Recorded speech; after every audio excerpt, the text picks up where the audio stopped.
He's back. Cade McNamara returns as Iowa's starting quarterback. An injury to Brendan Sullivan. We break it down today. Locked on Hawkeyes.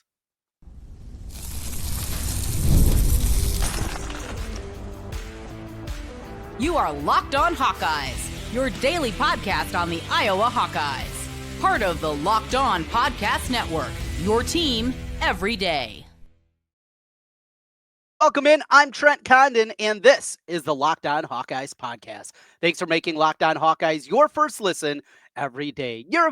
We are available wherever you find podcasts. You can also watch us on YouTube. Hit that subscribe button while you're there. If you're listening on the audio side, 5-star reviews helps us get in front of more Hawkeye fans. Today's episode is brought to you by FanDuel Sportsbook. You can start off the season with a big return on FanDuel. New customers can place a $5 bet. You'll get started with $150 in bonus bets if you win your first $5 bet.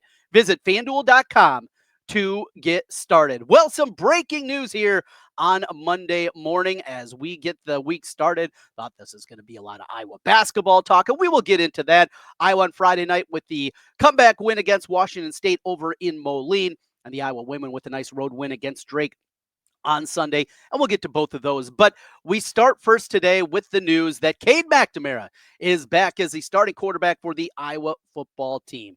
This report comes from Matt Zenitz from CBSSports.com. Iowa QB Brendan Sullivan, who has started the last 2 games for the Hawkeyes, is expected to miss the rest of the regular season due to an ankle injury, a source tells CBS Sports. Iowa closes the regular season against Maryland and Nebraska. Cade McNamara is back in at quarterback. Continuing on, tweet number 2. The injury means Iowa will likely shift back to Cade McNamara as its starting quarterback this week versus Maryland. There's optimism McNamara, who has been working back from a concussion, will be able to play per a source. If he can't, Iowa will start third-string quarterback Jackson Stratton, who we know is was the 5th-string quarterback to begin the season. So here we go.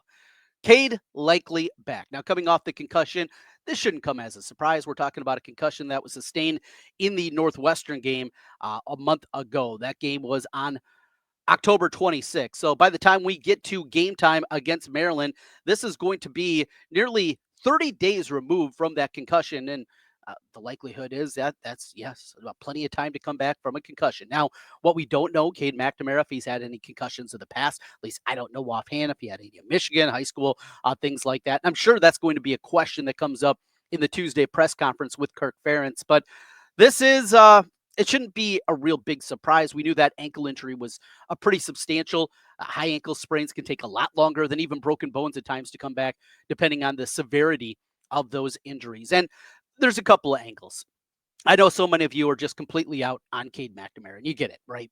We see Brendan Sullivan, this guy that is an athlete, a guy that can do things with his legs that McNamara and no other quarterback on this roster can. Iowa fans also have gone through and just not been able to see a mobile quarterback for so long, and I think the excitement of that generated what Brendan Sullivan is and took it to another level. If this was another college program that had guys that could move around in the past, I don't think the level would be quite at the same range. But you go back, old timers, you'll remember guys that can move around and make plays, and it gets exciting, right? From a CJ Beathard to even guys like a Drew Tate, who wasn't a scrambler by any means, but he was just so fluid in the pocket. And his pocket awareness was as good as any college quarterback that you're going to find. Obviously, Brad Banks, guys like that can move the football with their feet, not just with their arm. And what we've seen recently, Spencer Petras obviously did not have that.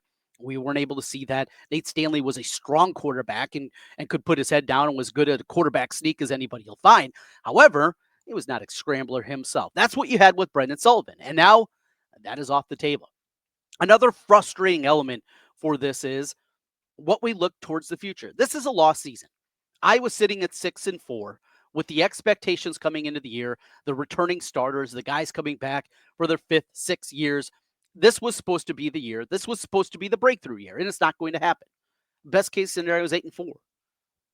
Likely, I don't know, split it down the middle, 7-5. Iowa is a 6-point favorite this week at Maryland, but road trips are not easy. And we've seen this Iowa football team look completely different away from home. A no-show effort against Michigan State. give up a 10-point lead against UCLA. The defense has struggled mightily on the road, and this is a Maryland team that's got some dudes offensively. So you have all those elements to it. Who knows if they're going to win? And then you wrap things up against Nebraska. Another quick week, quick turnaround against the Huskers. And Nebraska very well could be playing for their bowl eligibility lives, depending on what happens with the Huskers and Wisconsin coming up this week. But them aside, for Iowa, 8-4, 7-5, 6-6, it doesn't matter. I mean, in the grand scheme of things, it doesn't matter. What does matter, though, is what happens next. And these final 2 games of the year, the hope coming off a bye week is we were going to be able to see if Brendan Sullivan could be the starter. If Brendan Sullivan had enough where you go into next year feeling confident that he can be your guy that is a starter for 2025. We've talked a lot about 2025 is going to be incredibly difficult. The schedule ramps up in a huge way. They're going to see what the new Big Ten is going to look like starting next season. You couple that with so many guys that are going to be moving on, guys that have exhausted their eligibility, a lot of work that needs to be done in the transfer portal. But one thing you were, I think, hopeful for is that we could see here the final 2 games, Brendan Sullivan shows enough as a passer that, yes, he can be your guy for 2025. That now is off the table. And you're going to have to go shopping for a transfer quarterback. And they can get expensive in a big time way. You're talking about some of the biggest names, the biggest guys. That is likely going to be 7 figures to get a top level quarterback. And even one that's a mid level quarterback, like a Cade McNamara, we're talking about hundreds of thousands of dollars. That's what it costs to bring in a competent quarterback. Does Iowa have the funds in the NIL to do that? Does the Hawkeye Swarm want to invest in that? Does the coaching staff want to put that kind of money in after the way things have gone with Cade McNamara, who came in as damaged goods, and it's been an incredibly frustrating time. So there's a ton of question marks with this. What we can do with Cade McNamara is just hope for the best. And there have been moments where you've seen success. We have seen glimpses that Cade McNamara, at minimum, can be an okay quarterback for them. We talked about him as a passer. That is his strength, his accuracy. He is completing 60% of his passes. Now, Brendan Sullivan's at 68%. Different sample size, obviously, between the two. But a 60% completion percentage is something that hasn't happened at Iowa very often, certainly in recent times. And you have that with McNamara. Play to his strengths, get this thing going, play behind that big offensive line, and figure out what went wrong against UCLA. Now, UCLA is a very good rush defense. We talked about that going in. But the other part, not just Caleb Johnson was bottled up. He wasn't able to find even those lanes. They were crashing down hard, and they couldn't make them pay throughout the course of that one. We'll also see Jackson Stratton maybe. And if Jackson Stratton can be a guy that you go into next season and say, hey, he can be our backup quarterback. If it is, we're going to bring in a portal quarterback. We're going to bring in somebody compete with Brendan Sullivan. If you're happy with Jackson Stratton, and minimum being your number 3, I think that's another thing that we possibly could find out here. I know there's going to be a lot of frustration. What can you do? It's an injury. Injuries happen in football. And when you play the style of football that Brendan Sullivan is, this is one of the danger spots. This is a part of the danger. We'll get more ready for the Maryland game throughout the course of this week. Of course, a big part of that is going to be the side conversation. Brian Ferentz, an analyst now with Maryland, on the other side. People are going to make a big deal out of that. We'll see what it's like. I've heard the relationship with Brian and Kirk could have been a little bit icy after the way everything went down. Well, look, what's Kirk going to do? Resign because your son got fired because he should have been fired. He should have been fired more recently than that. That aside, it'll be a big storyline, and we'll certainly talk about that here throughout the course of the week as we get ready for game number 11 of the season. Boy, does it go too fast. It was a great weekend for Iowa basketball. The men with a comeback win against Washington State in Moline, and then the women with a road victory against Drake. We'll get into those games. Talk a little Iowa basketball with you here on a Monday as we continue. This is Locked On Hawkeyes. Our friends over at 5 Hour Energy know that being a passionate football fan isn't just a hobby, it's a way of life. It takes a lot of energy to power through all-day tailgates, touchdown celebrations, or an agonizing second overtime, which is why they've created the Stand the Fan 5 Hour Energy Shot with this special flavor called Fan Fuel, the energy shot made just for super fans like us, the fans who are first in the parking lot and last to leave. we see you. Doesn't matter if it's a big moment from the game. How about those 3-pointers from Drew Thelwell on Friday night in Moline? Whatever it is, your fan fuel is there. I got my fan fuel from that one. You can get it with 5-Hour Energy. 5-Hour Energy knows no matter what team you root for, being a fan requires heart, soul, and a whole lot of energy. Whether you're prepping for the big tailgate, ironing your jersey, your game day to-do list is always a mile long. That's why the limited edition Stand the Fan 5-Hour Energy shot is here to help keep you fueled throughout the season. What's your fan fuel this week? Whatever it is, do it with 5-Hour Energy. Available on 5hourenergy.com and shipped nationwide. Trent Condon back with you once again on the Locked On Hawkeyes podcast. Thanks for making Locked On Hawkeyes your first listen every day. Football aside for now, let's get into basketball. And let's start with the men's victory against Washington State. Now, this is a Washington State team a year ago that made the round of 32, beat Drake, in fact, in the first round of the NCAA tournament. Still, new coaching staff, a lot of new faces there. You wondered exactly how good they were going to be. Iowa didn't play great stretches of the game against Wazoo. And as I went back and watched it, I had it on as I was calling the Iowa City Liberty Southeast Polk game. Obviously, weren't able to see a ton. Listen to the post game, and then I watched it again on Sunday night.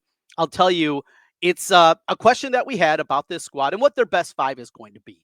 It doesn't matter who the starters are, not really. It's who the closing group is. In your closing group, Owen Freeman, obviously.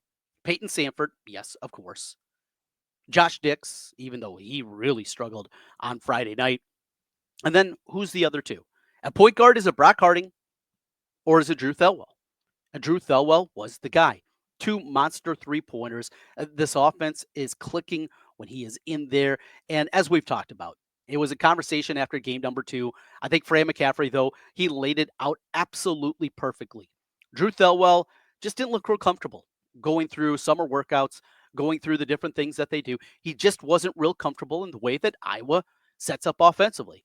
You go from an offense that is a ton of sense, 100, 200, 300 plays. You're running set offenses. You're going through that and going into Fran McCaffrey's motion offense. And he expects a lot out of his point guards. He puts a lot on the point guards' plates.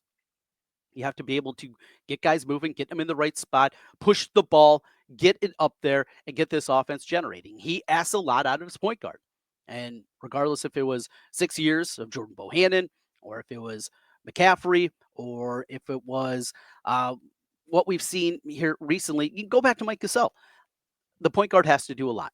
And Thelwell finally looks to be very comfortable in what Fran McCaffrey wants at that position. There's no doubt he's an upgrade on the defensive end of the floor. And though you look at the metrics from his career at Morehead State, Drew Thelwell was not an elite level guy at the defensive end of the floor, but he was a good, solid defender. He was at least a plus defender on that end of the floor, something that is not the case with Brock Harding. Brock Harding will make the flashy play. Brock Harding will throw the alley-oop. Brock Harding will get a ton of assists.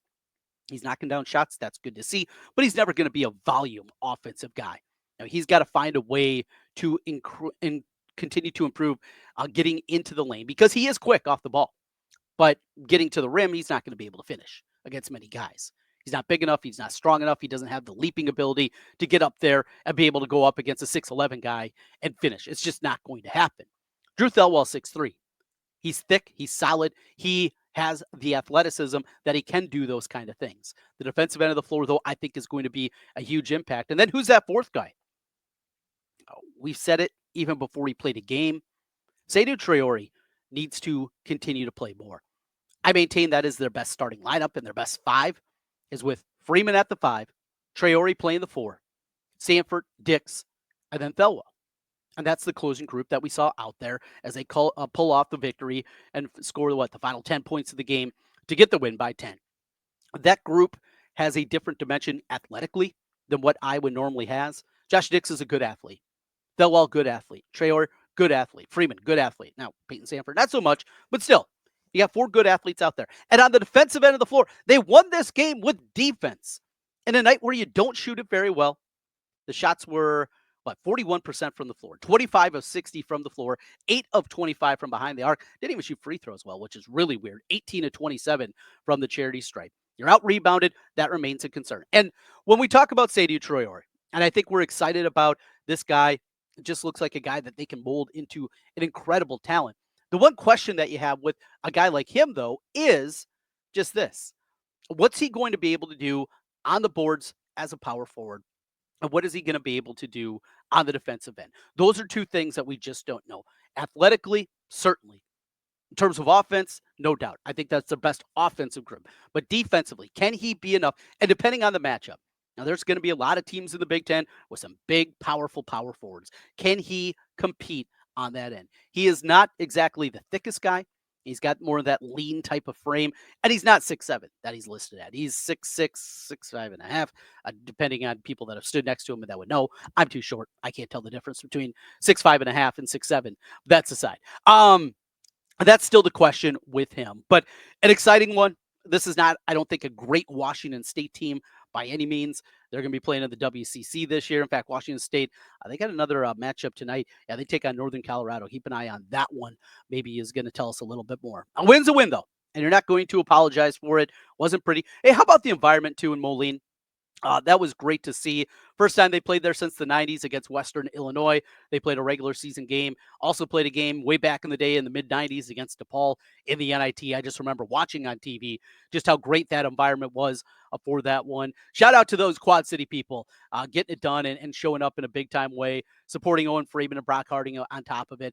That was really good to see. So Iowa with another bye game coming up this week. It'll be Tuesday as they'll take on Ryder. And then Friday night, again, another neutral court game. This will be against Utah State. Utah State team is really good. Been a really good team here recently. New faces there, but that's going to be a tough matchup for them coming up in Kansas City. That will be also on BTN on Friday night. And then the schedule, one more bye game before the Big Ten play starts against Northwestern, and then a road game against Michigan, followed up by the monster matchup against Iowa State as the top 10 Cyclones will be coming to town on December 12th. So a lot of excitement there. Hey, getting the win. Not a pretty game.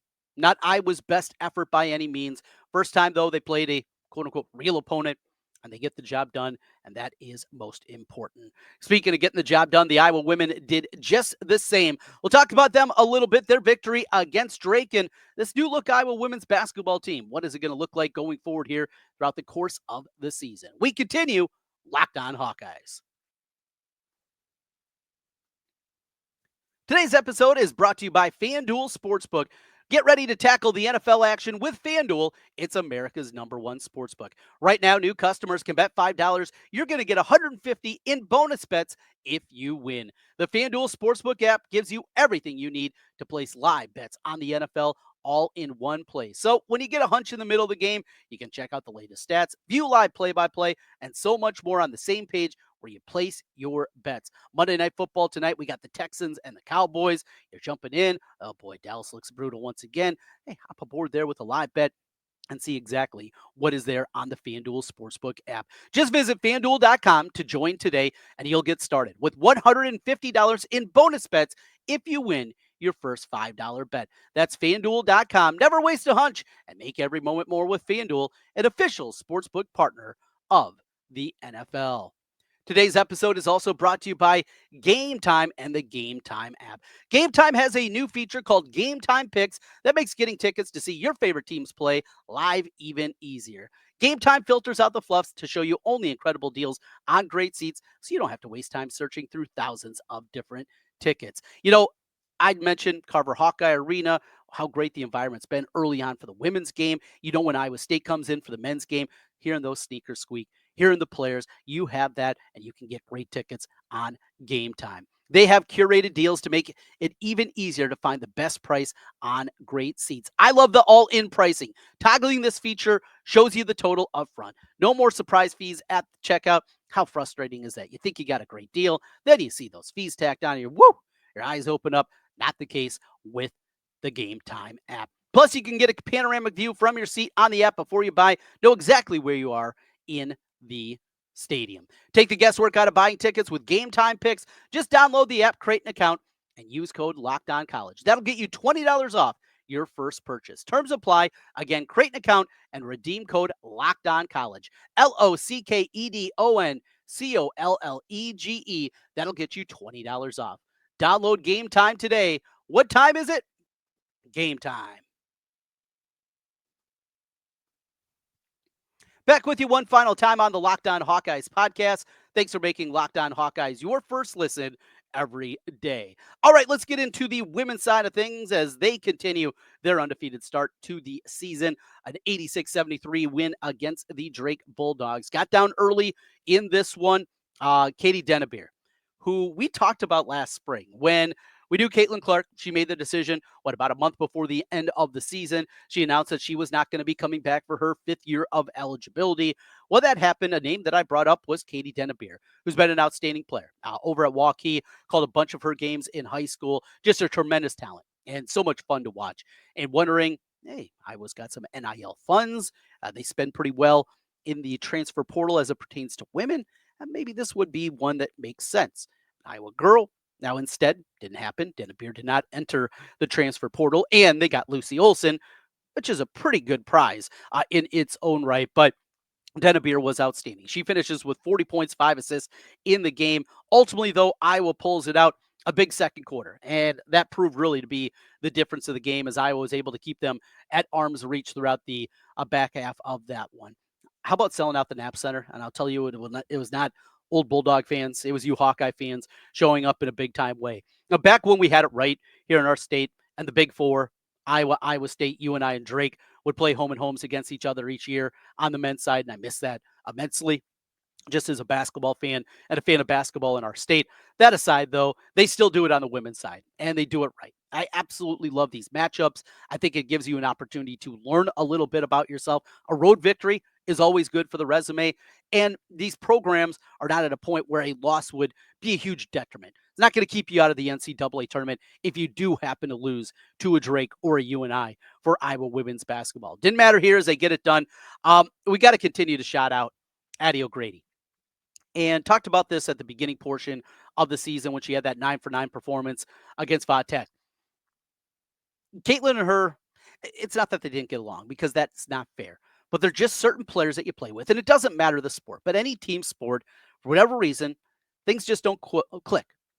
And after the post players that Caitlin Clark played with early in her career, obviously Monica Sonano at the top of that last list, Adio Grady wasn't there. And developmentally, a lot of times centers take a lot longer to develop. I mean, go back and watch Megan Gustafson early in her career and compared to what she turned into her junior and senior seasons. I mean, it's night and day. And that happens with post players. And you're seeing that from O'Grady. And I think not having maybe the pressure of playing with Caitlin expects a lot. And you got to be wired a certain way to play with a player like that. And they just were never able to find that connection. Now, she's finding it. She's finding her voice. She's finding her confidence. And you see that confidence in big time way. She goes for a double-double, 27 and 10 in the game. Lucy Olson continues to do her thing. Just a general out there. She's tough. She's dynamic. She can get to the rim. That three-point shooting needs to be a little bit better. 1 of 5 from behind the arc, but overall, a really good one. How about Taylor McCabe? Now coming off the bench in this new role with the lineup. A Fulter back in there now. She plays 30 minutes in the game. High water mark for her. Coming off the bench, still played 29 minutes. Knocks down all 3 of her 3-pointers. They need that. Right now, this is not a great 3-point shooting team. As we talked about Lucy Olson, that is not one of her strengths. I think Feuerbach will find it, but she's been streaky throughout the course of her career. Stolke has shown now that she can step out and maybe take a couple, maybe knock a couple of down, but it's not a big part of her game. A Fulter, I think, is going to get there coming off the injury. They need McCabe, though, and she was able to provide that. Mulaney, the freshman, she's a stud. And it looks like right now, this rotation's pretty solid with 7 that they feel real confident against a high-level opponent. Stremlo, she'll play a little bit more throughout the course of the season. We'll see more from her. Ava Hayden, just 2 minutes as she works her way back, and we'll see. When O'Grady's playing like that, though, there's no need to take her off the floor. It's going to be a fun team. Is it going to be what it's been the last couple of seasons? No. Is this a team that's going to contend for a Final Four national championship? No. But can they get to a Sweet 16? Absolutely. Could they get to an Elite 8? Maybe with the right draw and a break in the bracket. That absolutely can happen. They're going to be in the top half of the Big Ten. They're going to be pushing for that top 5. I don't think there's any doubt about that. This is going to be a good, solid Iowa women's basketball team. And finally, Jan Jensen. Watching the post game, watching her, the emotion that came over her, going back to where she played in her playing career, where things got going at the Division One level with her and Lisa Bluter, it meant a lot. Jan Jensen wears her heart on her sleeve. She's a great person. She's incredibly easy to root for. We got a good one. And more than anything, yes, we want Iowa to win because we're Hawkeye fans. But when you see somebody like that, when you see what the University of Iowa means, what women's basketball means, just all these different components that you get from GM Jensen, you hope this goes incredibly well. Recruiting, we'll talk about this a little bit later in the week. Madden Greenway will not be a Hawkeye.